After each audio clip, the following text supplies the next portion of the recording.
नमस्कार मित्रांनो, तुम्हा सर्वांचं संकल्प न्यूज चॅनलवरती सहर्ष स्वागत। मित्रांनो, धर्मेंद्र प्रधान यांच्या राजीनाम्याच्या मागणीवरून दिल्लीतील जंतर मंतर पुन्हा घोषणाने दणाणून गेलं आहे।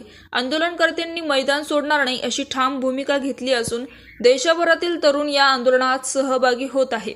या आंदोलनामागचं कारण आणि आतापर्यंतच्या सर्व मोठ्या घडामोड जाणून घेऊयात आजच्या व्हिडिओच्या माध्यमातून। मित्रांनो, कॉक्रोच जनता पार्टीचं दिल्लीच्या जंतर मंतरवर आज दिवसभर जोरदार आंदोलन सुरू झालं। संसदेच्या अधिवेशनाच्या पहिल्याच दिवशी कॉक्रोच जनता पार्टीने उग्र आंदोलन केलं। तरुणांनी संसदेकडे कूच करताच पोलिसांनी त्यांच्यावर लाठीमार केला। त्यानंतर अश्रुधुराच्या नळकांड्या फोडल्या। त्यामुळे आणखीनच वातावरण तणावपूर्ण झालं। यावेळी पोलिसांनी अनेकांची धरपकड केली।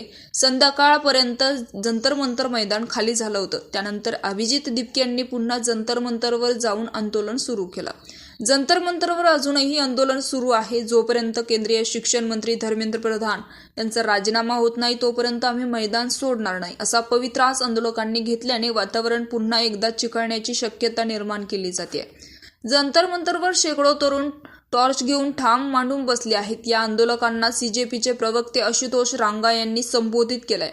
केंद्रीय शिक्षण मंत्री धर्मेंद्र प्रधान यांनी राजीनामा देईपर्यंत आम्ही जंतर मंतर सोडणार नाही। आम्ही येथे ठामपणे उभा आहोत आणि अधिक आंदोलक आमच्यात सहभागी होण्याची वाट पाहत आहेत असंही सीजेपीचे प्रवक्ते आशुतोष रांगा यांनी सांगितलं। अनेक लोक आसपास आहेत, त्यांना सर्वांना मी आवाहन करतो की सर्वांनी या ठिकाणी या। जोपर्यंत धर्मेंद्र प्रधान यांचा राजीनामा होत नाही तोपर्यंत आम्हाला मैदान सोडायचं नाही असंही आशुतोष रांगा यांनी सांगितलं।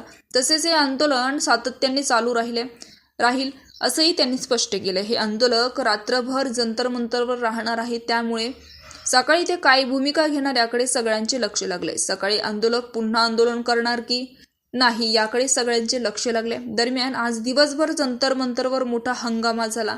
आंदोलकांनी संसदेच्या दिशेने कूच केली। यावेळी पोलिसांनी आंदोलकांवर लाठीमार केला।